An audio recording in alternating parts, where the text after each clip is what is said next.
ونستعينه ونؤمن به ونتوكل عليه ونعوذ بالله من شرور أنفسنا ومن سيئات أعمالنا من يهده الله فلا مضل له ومن يضلله فلا هادي له ونشهد أن لا إله إلا الله وحده لا شريك له ونشهد أن سيدنا وسندنا وحبيبنا وطبيبنا وطبيب قلوبنا ومولانا محمدا عبده ورسوله أرسله بالحق بشيرا ونذيرا وداعيا إلى الله بإذنه وسراجا منيرا أما بعد فقد قال الله تعالى في كلامه المجيد وفرقانه الحميد أعوذ بالله من الشيطان الرجيم بسم الله الرحمن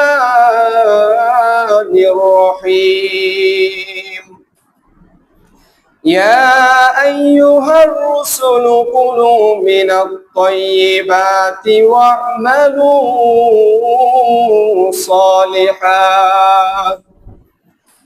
إنه بما تعملون عليم وقال رسول الله صلى الله عليه وسلم لا يدخل الجنة جسد غذي بالحرام أو كما قال عليه الصلاة والسلام وقال رسول الله صلى الله عليه وسلم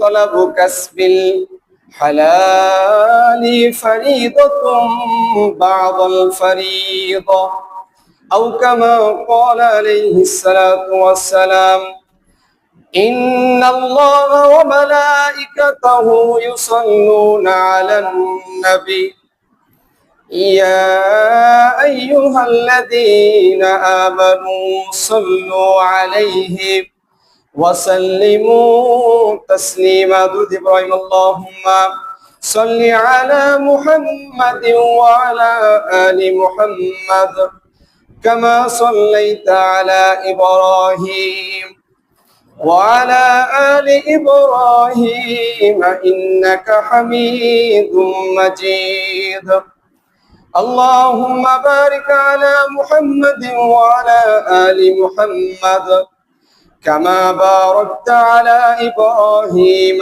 وعلى آل إبراهيم إنك حميد مجيد الحمد لله সমস্ত প্রশংসা মহান আল্লাহ সুবহানাহু ওয়া তাআলার জন্য,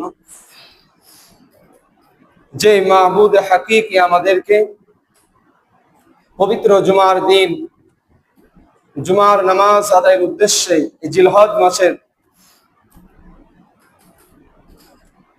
শেষের দিকে জুমার নামাজ আদায়ের জন্য মসজিদে আগে আগে আসার তৌফিক দান করেছেন।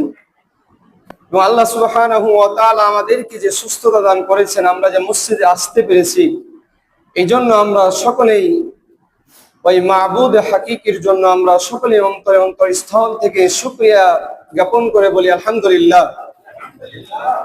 আলহামদুলিল্লাহ হামদান কাসীরান তাইয়িবান মুবারাকান ফি। লক্ষ কোটি দুরূদ ও সালাম বর্ষিত হোক আমাদের প্রিয় নবী ও রাসূলের প্রতি এবং সমস্ত সাহাবায়ে কেরাম আজমাইনের প্রতি এবং তিনার পুত পবিত্র পরিবার বর্গের প্রতি। আমরা সকলে বলি সাল্লাল্লাহু আলাইহি ওয়া আলা আলিহি ওয়া আসহাবিহি আজমাইন। মুহতারাম হাজিরিন, আমি আপনাদের সামনে যে আয়াত কারিমা তেলাওয়াত করেছি সূরাতুল মুমিনিন আয়াত নম্বর 51 এবং প্রসিদ্ধ হাদিসের কিতাব সমূহের মধ্য থেকে একখানা হাদিসের কিতাব হাদিসে তবরানী শরীফের হাদিস থেকে একখানা হাদিস আপনাদের সামনে তেলাওয়াত করেছি। আল্লাহ সুবহানাহু ওয়া তাআলা তৌফিক দান করেন খুবই গুরুত্বপূর্ণ সংক্ষিপ্ত আপনাদেরকে কিছু কোরআন এবং হাদিস থেকে আলোচনা শোনাবো ইনশাআল্লাহ, মা তৌফিক ইল্লা বিল্লাহ।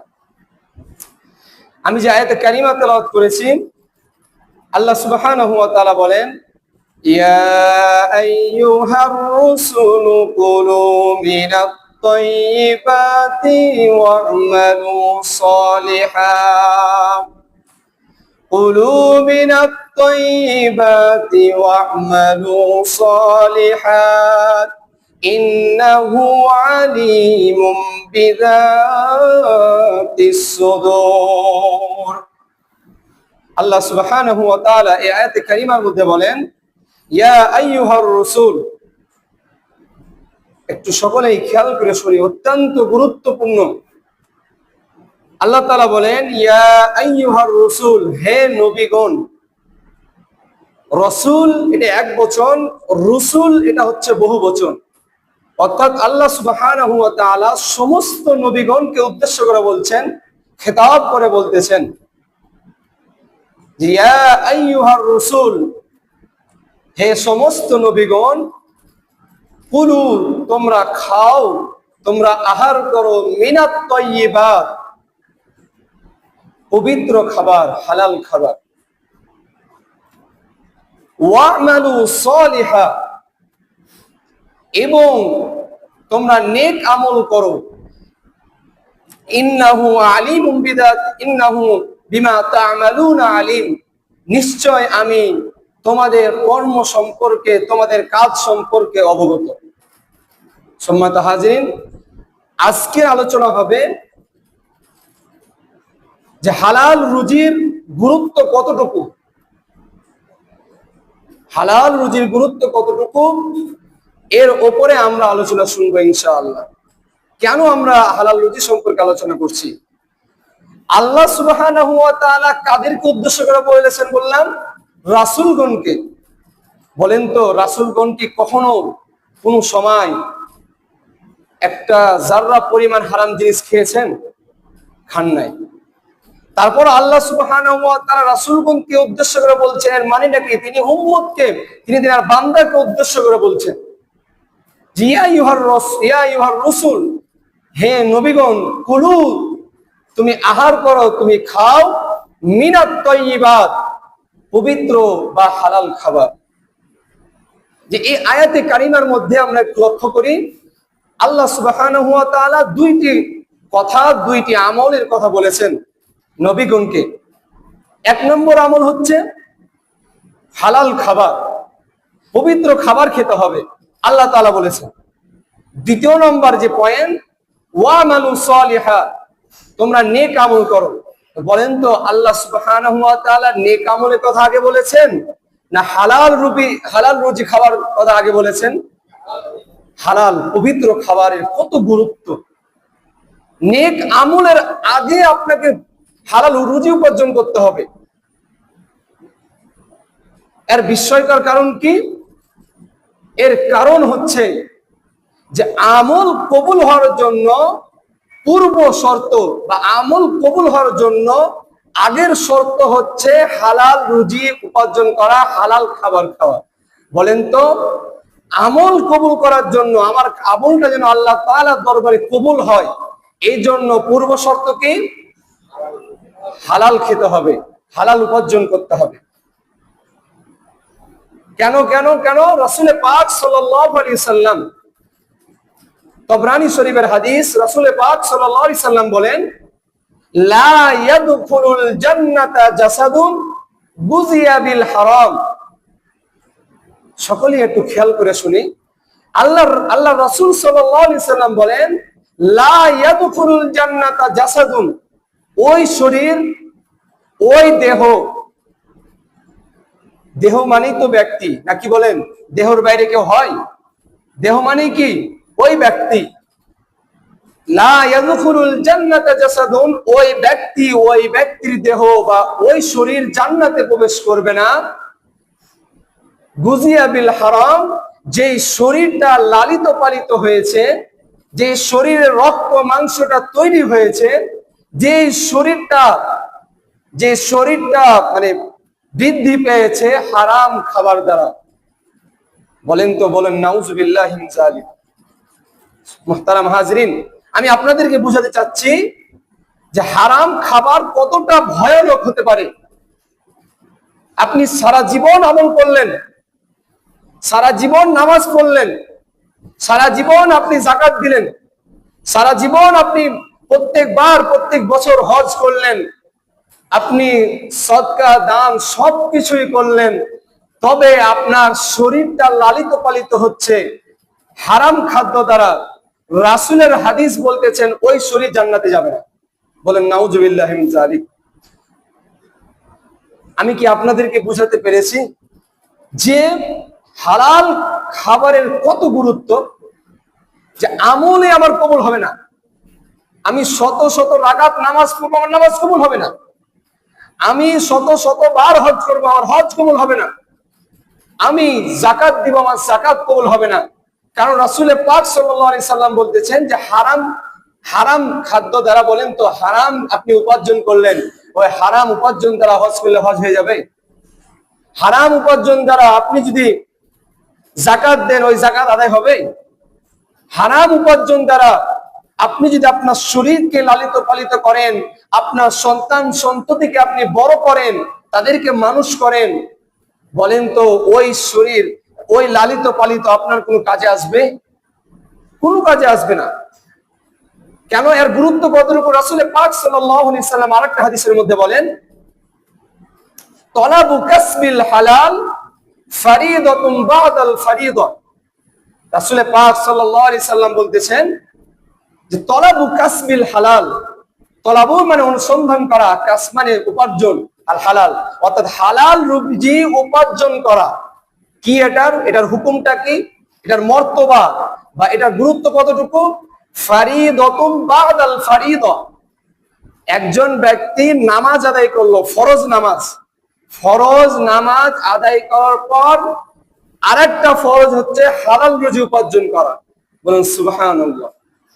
মানে আমি আপনাদেরকে কি বুঝালাম? রাসূল পাক সাল্লাল্লাহু আলাইহি সাল্লাম বলতেছেন যে নামাজ যেরকম ভাবে ফরজ, ঠিক তেমনি ভাবে, অনুরূপ ভাবে নামাজ আদায় করার পর, ফরজ নামাজ আদায় করার পর হালাল রুজি উপার্জন করা অনুরূপ ফরজ। সম্মানিত হাজিরিন, কারণ আমরা কি করতেছি? আমাদের অবস্থানটা কোথায়?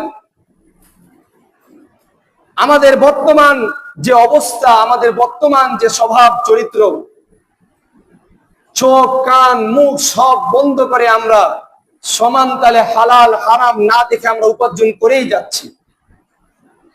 এটা কিসের জন্য? শুধুমাত্র এই ক্ষণস্থায়ী পৃথিবীতে, দুনিয়াতে কিছু সময় আনন্দ করার জন্য, কিছু সময় ফুর্তি করার জন্য, কিছু সময় দুনিয়াকে ভোগ করার জন্য আমরা আমাদের চিরস্থায়ী আখিরাতকে ধ্বংস করে ফেলছি। বলেন তো, আমরা কি ধ্বংস করে ফেলছি না? যে একটা হালাল কতটুকু গুরুত্ব, একটা হারামের কতটুকু গুরুত্ব। কেন হালাল খেতে হবে আমাদেরকে? চারিত্রিক গঠনের ক্ষেত্রে হালালের গুরুত্ব অপরিসীম। কেন আল্লাহ সুবহানাহু ওয়া তাআলা মানব জাতিকে সৃষ্টি করেছেন, সর্বশ্রেষ্ঠ মানব, সর্বশ্রেষ্ঠ জীব কে? মানব জাতি সর্বশ্রেষ্ঠ জীব না? তা আল্লাহ সুবহানাহু ওয়া তাআলা বলেন তো, আমাদের সমাজে, আমাদের গ্রামে ছাগলও যেভাবে চড়ে বেড়ায়, কুকুরও চড়ে বেড়ায়, কিন্তু ছাগল খাওয়া হালাল জবাইয়ের মাধ্যমে, কিন্তু কুকুর খাওয়া হারাম। বলেন তো একই মাছ, একই নদীতে, একই বিলে, একই পুকুরে মাছ আছে, ওই পুকুরেই কুমির আছে, একই পুকুরের মাছ খাওয়া হালাল, কিন্তু ওই পুকুরে যে কুমির আছে, কুমির খাওয়া কি হালাল? বলেন না। বলেন একই জঙ্গলে হরিণ বাস করে, একই জঙ্গলে আবার বাঘ বাস করে, বলেন তো ওই বাঘ খাওয়া কি হালাল? কিন্তু হরিণ খাওয়া তো হালাল। তার মানে আমি আপনাদের বুঝেছিলাম আল্লাহ সুবহানাহু ওয়া তাআলা মানব জাতিকে সৃষ্টি করেছেন পবিত্র খাবারের মাধ্যমে। একই জায়গায় বসবাস করলেই দুইটা জিনিস পবিত্র তো হয় না, পবিত্র হয় না। যেমন উদাহরণ করে আমরা পেলাম, যেগুলো হিংস্র জাতি, যেগুলো হিংস্র প্রাণী, ওইগুলো আল্লাহ সুবহানাহু ওয়া তাআলা মানব জাতির জন্য খাওয়া হারাম করে দিয়েছেন। এর কারণ কি? এর কারণ তাফসীর বিদগণ বলেছেন, এর কারণ হচ্ছে হালাল খাবার, হালাল উপার্জন মানুষকে ভালো কাজের প্রতি উদ্বুদ্ধ করে। মানুষের স্বভাবটা বিনয়ী থাকে, মানুষের স্বভাবটা বিনয়ী থাকে, মানুষের স্বভাবটা মানুষের মতো থাকে যদি আপনি হালাল উপার্জন করে হালাল খাবার খেয়ে আপনার শরীরটা লালিত পালিত করেন। আর যদি আপনি হারাম খান, আপনি যদি এই কুকুর খান, আপনি যদি এই কুমির খান, আপনি যদি এই বাঘকে শিকার করে খান, তাহলে তারা যেমন ভাবে হিংস্র, তারা যেমন ভাবে অন্যকে খামচা মেরে খায়, তাদের যে স্বভাব, তাদের স্বভাব আপনার ভিতরে চলে আসবে, আপনার মন মানসিকতাও ওই হিংস্র হয়ে যাবে। আর হারাম খেলে, হারাম উপার্জন করে হারাম খাবার খেলে ওই ব্যক্তি ভালো কাজের প্রতি উদ্বুদ্ধ হয় না, তার মনে সবসময় খারাপ কাজের প্রতি উদ্বুদ্ধ হবে, সে খারাপ কাজ বেশি বেশি করবে। বলুন নাউজুবিল্লাহি মিন যালিক। সম্মানিত হাজিরিন, এটা বড় আলেমের ঘটনা, এটা বড় আলেম, খুবই নামকরা আলেম নানুতুবি রহমতুল্লাহ আলাইহি এক দাওয়াতে একবার গিয়েছেন। দাওয়াতে যাওয়ার পর তিনি এক লোকমা খাবার খাওয়ার পরে তিনি জানতে পারলেন যে দাওয়াত তিনি খাচ্ছেন, এই দাওয়াতটা হারাম, এর হালাল উপার্জন নাই, সম্পূর্ণ হারাম। তিনি ওখান থেকে ফিরে আসলেন এবং ফিরে আসার পরে তিনি বলেন যে 40 দিন আমার অন্তরে মনে হচ্ছিল যে নূর নাই, আমার অন্তরটা অন্ধকার হয়ে গেছে। বলুন নাউজুবিল্লাহি মিন যালিক। মানে হারাম খাবারের কত প্রভাব পড়তে পারে শরীরে। কত কষ্ট করে গিয়েছেন সাহাবায়ে কেরাম, কত কষ্ট করে গিয়েছেন আমাদের যুগে যুগে ওলামায়ে কেরাম, কত কষ্ট করে গিয়েছেন আল্লাহ তাআলার খাঁটি বান্দাগণ।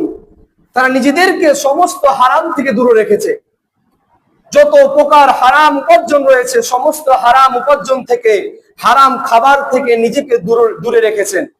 কিন্তু আমাদের আজকের সমাজ, আমরা হারামকে হারাম মনে করি না।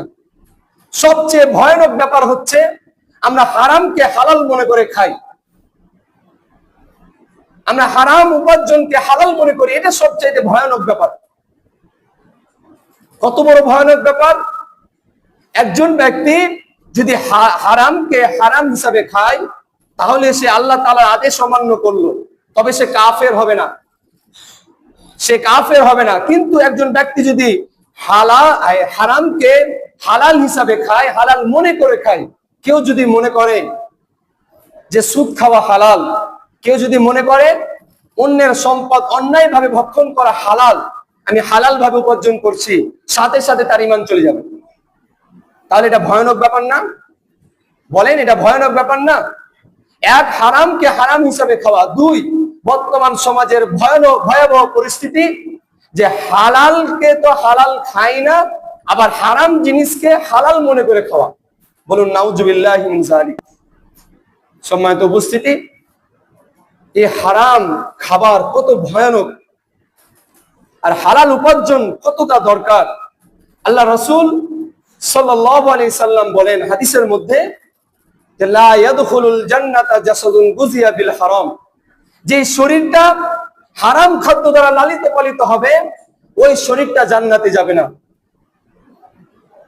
বলেন তো হারাম উপার্জন কাকে বলে? আপনার বেতন যদি 20,000 টাকা হয় আর আপনি যদি অন্যায় ভাবে জুলুম করে বা ঘুষের মাধ্যমে যে কোনো ভাবে যদি আর 1000 টাকা উপার্জন করেন 21,000 টাকার ভিতরে, আরো সুন্দর ভাবে বুঝাই, আপনি একটা 2000 টাকা দিয়ে এক বস্তা চাউল কিনেছেন, আপনার 1900 টাকায় হালাল, শুধুমাত্র 100 টাকা হারাম। কত টাকা হারাম? 100 টাকা। কত টাকা? 100 টাকা। সম্মানিত হাজিরিন, আপনার এই 2000 টাকা দিয়ে এক বস্তা চাউল কিনে খেলেন, তার ভিতরে সিংহভাগ বা 90% হালাল ইনকাম, আর শুধুমাত্র 10%, 1% হতে পারে 1% হারাম ইনকাম এর সাথে সংমিশ্রণ হয়ে গিয়েছে। রাসূলের হাদিস বলছে আপনার সম্পূর্ণ এই 2000 টাকার চাউল পুরোটাই হারাম আপনার জন্য। সম্মানিত হাজিরিন, হারাম কত ভয়ানক হতে পারে আমার আপনার জন্য। আপনি নির্দ্বিধায় মানুষকে ঠকাচ্ছি। আল্লাহ রাসূল সাল্লাল্লাহু আলাইহি সাল্লাম বলেন, আত্তাজিরু সাদিকুল আমিন মান নাবিয়্যিন ওয়াস সিদ্দিকিন ওয়াস শুহাদাই। রাসূল পাক সাল্লাল্লাহু আলাইহি সাল্লাম বলতেছেন যে একজন সৎ আমানতদার ব্যবসায়ী, তার স্থানটা হবে নবীর সাথে, তার স্থানটা হবে শুহাদা শহীদগণের সাথে, তার স্থানটা হবে সাহাবায়ে কেরামের সাথে। একজন সৎ ব্যবসায়ী এবং আমানতদার ব্যবসায়ী। আজ আমাদের অবস্থা কি? আমরা পথে ঘাটে দোকানে ব্যবসা বাণিজ্যে আমরা অবাধে মানুষকে ঠকাচ্ছি। কিভাবে ঠকাচ্ছি আমরা? আমার কাছে 10 কেজি বেগুন আছে, আমার কাছে 10 কেজি শসা আছে, এই 10 কেজি শসার ভিতরে হয়তো 5টা শসা খারাপ বা 5টা শসা ক্ষতিগ্রস্ত বা ত্রুটিগ্রস্ত। আপনি ওই 10 কেজির ভিতরে এই 5টা শসা দিয়ে দিলাম, দিয়ে আমি মনে মনে খুব আনন্দ উল্লাস করলাম যে আমি আমার খারাপ এই 5টা শসা বা এই খারাপ কয়েকটা পণ্য ভালো পণ্যের সাথে আমি বিক্রি করে দিতে পেরেছি। এই আমি যদি মনে আনন্দ নিই, রাসূল পাক সাল্লাল্লাহু আলাইহি সাল্লাম বলেন, সাহাবায়ে কেরাম বলেন, উলামায়ে কেরাম বলেন, ওই ব্যক্তির পুরোপুরি ব্যবসাটাই হারাম, সেই উপার্জনটা তার জন্য খাওয়া হারাম। বলেন নাউজুবিল্লাহি মিন যালিক। সম্মানিত হাজিরিন, যে হালালের ভিতরে হারাম ঢুকে গেলে বা আমার বেশিরভাগ সম্পদ হালাল, কিছু সম্পদ হারাম হয়ে গেলে যে আমি পার পেয়ে যাব তা নয়। আমাকে আপনাকে সর্বদাই খেয়াল রাখতে হবে যে আমার একটা পয়সা যেন আমার এই হালাল ইনকামের ভিতরে না ঢুকে, হারাম কোনো উপার্জন যেন আমার দ্বারা না হয়। আমি কষ্ট করে খাবো, আমি একবেলা না খেয়ে থাকবো তাও ভালো, কিন্তু কোনো হারাম খাদ্য হারাম উপার্জন করে ওই টাকা দিয়ে কিনা খাদ্য যেন আমার শরীরকে লালিত পালিত না করে। পারবো তো ইনশাআল্লাহ? বলেন পারবো তো ইনশাআল্লাহ? আল্লাহ তাআলা আমাদেরকে তৌফিক দান করুন, আমরা সকলে আল্লাহুম্মা আমিন। সম্মানিত হাজিরিন, একটা ইমামে শাফি রাহমাতুল্লাহি আলাইহি এর একটা ঘটনা বলবো আপনাদেরকে, যে হালাল মানুষকে কত উপরে নিয়ে যেতে পারে এবং হারাম মানুষকে কত নিচে নামিয়ে দিতে পারে। হালাল খাবার আপনাকে যেমন জান্নাত পর্যন্ত নিয়ে যাবে, সৎ আমানতদার ব্যবসায়ী যেমন রাসূলের সাথে, সাহাবায়ে কেরামের সাথে, শুহাদা অর্থাৎ শহীদগণের সাথে যাদের অবস্থান হবে বা আশেপাশে থাকবে তাদের যেমন মর্যাদা, ঠিক তেমনই ভাবে যারা হারাম উপার্জন করবে, হারাম খাবে, তারাও সর্বনিম্ন জাহান্নামের স্থানে থাকবে।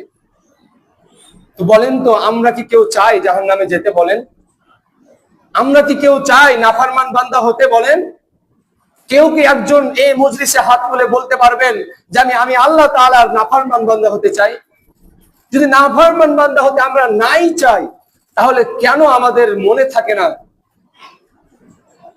কেন আমাদের মনে থাকে না যখন আমরা ব্যবসা বাণিজ্য করি? কেন আমরা মানুষদেরকে ঠকাই? বলেন, কেন আমরা ওজনে কম দিই? কেন আমরা খারাপ পণ্য বিক্রি করে আমরা উপার্জন করি? কেন আমরা 5 টাকার জিনিসকে 100 টাকা লাভ করি? সম্মানিত হাজিরিন, যদি আপনারা চান যে আল্লাহ তাআলার প্রিয় বান্দা হবেন, যদি চান রাসূল পাক সাল্লাল্লাহু আলাইহি সাল্লামের সঠিক অনুসারী হবেন, রাসূলের সুন্নাহকে আঁকড়ে ধরবেন, রাসূলের আদেশগুলো মেনে চলবেন, নিষেধগুলো থেকে বিরত থাকবেন, অবশ্যই আমাকে আপনাকে হালাল রুজি উপার্জন করতে হবে, শতভাগ উপার্জন করতে হবে। শতভাগ উপার্জন করতে হবে। আর আমরা হয়তো যে ভুল করে ফেলেছি, যে হারাম উপার্জন আমরা করে ফেলেছি, আমরা খেয়ে ফেলেছি, আমার শরীরটা লালিত পালিত হয়ে গিয়েছে, এর জন্য আল্লাহ সুবহানাহু ওয়া তাআলা দরবারে ক্ষমা চাইতে হবে। আল্লাহ তাআলা দরবারে ক্ষমা চাইতে হবে, তওবা করতে হবে, এছাড়া কোনো উপায় নেই। যদি আপনি ক্ষমা না চান, তওবা না করে যদি আপনি কবরের মাঝে যান, তাহলে কাল কিয়ামতের দিন কবর থেকে আপনার আমার জীবনটা যদি ক্ষমা না নিয়ে যায়, তাহলে ভয়াবহ অবস্থা হয়ে যাবে। সম্মানিত হাজিরিন, এই হালাল রুজি যদি উপার্জন করেন, হালাল খাবার খেয়ে যদি আপনি আল্লাহ তাআলার ইবাদত করেন, তাহলে আল্লাহ সুবহানাহু ওয়া তাআলা আমার আপনার ইবাদতগুলি কবুল করবে। যদি আপনি হালাল উপার্জন না করেন, আপনি যতই নামাজ পড়েন, যতই দোয়া করেন, যতই আপনি ভালো কাজ করেন, আপনার এই ভালো কাজ হিসাবে গণ্য হবে না, কারণ আপনার উপার্জনই হারাম। ওই টাকা দিয়ে কোনো উপকারে আসবে বলেন? ওই টাকার বিনিময়ে কোনো নেকি পাবেন আপনি? আল্লাহ তাআলা স্পষ্টভাবে বলতেছেন যে তোমরা অন্যের মাল অন্যায়ভাবে ভক্ষণ করিও না, অন্যায়ভাবে জোর করে জুলুম করে নিয়ে নিও না, অন্যের জমি অন্যায়ভাবে দখল করে নিও না। বলেন তো, এর পরেও কি আমাদের জেনে শুনে আমাদের সমাজে নাই ওলা? এখন আমাদের হাটে বাজারে পদে পদে মানুষকে আমরা ঠকাচ্ছি। আমরা বছরকে বছর মাল স্টক করে দিয়ে আমরা কৃত্রিম বাজারে সংকট তৈরি করতেছি, শুধুমাত্র দাম বাড়ানোর উদ্দেশ্যে। আল্লাহ রাসূল সাল্লাল্লাহু আলাইহি সাল্লাম বলেন, যে ব্যক্তি অন্যায়ভাবে বাজারে কৃত্রিম সংকট করার জন্য গুদামজাত করবে, মাল স্টক করে রেখে দিবে, ওই ব্যক্তির অবস্থা কাল কিয়ামতের দিন ভয়াবহ হবে। সে আমার উম্মত নয়। বলুন নাউজুবিল্লাহি মিন যালিক। বলেন তো, আমাদের সমাজে এটা হচ্ছে না? এরা তো মানুষই, আমার মুসলমান ভাইরাই তো এই কাজ করতেছে। কেন? তাদের ভিতরে দিন নাই, তারা দিন শুনেও না, তারা দিন শিখেও না, যারা দিনের পথে চলে তাদের সাথে তারা সম্পর্ক রাখে না। তাহলে কিভাবে তাদের ভিতরে দিন আসবে? আমি আমার রুজি উপার্জন করার জন্য সবকিছুই শিখতে পাচ্ছি, কিন্তু আমি ব্যবসা করার আমি মাসালা জানি না। আমি চাকরি করব, আমি আমার মুনিবের সাথে কেমন ব্যবহার করবো আমার জানা নাই। সম্মানিত হাজিরিন, কোন ব্যক্তি যদি ইসলামকে মেনে চলে, তাহলে তার জীবনটা হয়ে যাবে সুন্দর। রাসূলের আদর্শ যদি আমরা মেনে নিতে পারি, আর যদি আমরা হালাল উপার্জন করতে পারি, তাহলে আপনাদের বলেছিলাম যে আমল কবুল হওয়ার জন্য পূর্ব শর্ত, 1 নম্বর শর্তই হচ্ছে হালাল খাবার খেতে হবে। যদি আপনি হালাল খাবার না খান, যদি হালাল উপার্জন না করেন, আপনি যতই নামাজ পড়েন, যতই আপনি ইবাদত করেন, রাসূলের হাদিস বলতেছেন আপনার ওই শরীর জান্নাতে যাবে না। আর এই তলাবুল কাসবিল হালালি ফরিদাতুন বাদাল ফরিদা, যে ফরজ নামাজ আদায়ের পর অন্যতম ফরজ হচ্ছে হালাল উপার্জন করা। আল্লাহ সুবহানাহু ওয়া তাআলা আমাদের সকলকেই হালাল রুজি উপার্জন করার তৌফিক দান করে। আমরা সবাই আল্লাহুম্মা আমিন। আমরা সকলে আল্লাহুম্মা আমিন। আবারও বলি আল্লাহুম্মা আমিন। সম্মানিত হাজিরিন, আপনাদের কাছে অনুরোধ, শুধুমাত্র ক্ষণস্থায়ী পৃথিবীর জন্য কোনো মতেই হালাল খাবারটা আপনি খেয়েন না। আপনাদের কাছে অনুরোধ, দুনিয়ার কিছু সময় ভালো থাকার জন্য মানুষকে ঠগিয়ে উপার্জন করিয়েন না। আপনাদের কাছে অনুরোধ, মানুষকে ধোঁকা দিয়ে আল্লাহর আদেশকে অমান্য করে সুদ ঘুষ ইত্যাদি যে কোনো হারাম উপায়ে উপার্জন করিয়েন না। আপনাদের কাছে অনুরোধ, আল্লাহ সুবহানাহু ওয়া তাআলা আমাদের সকলকে আমল করা তৌফিক দান করুন। আমরা সকলে আল্লাহুম্মা আমিন। ওয়া আখিরু দাওয়ানা আলহামদুলিল্লাহি রাব্বিল আলামিন। আসসালামু আলাইকুম।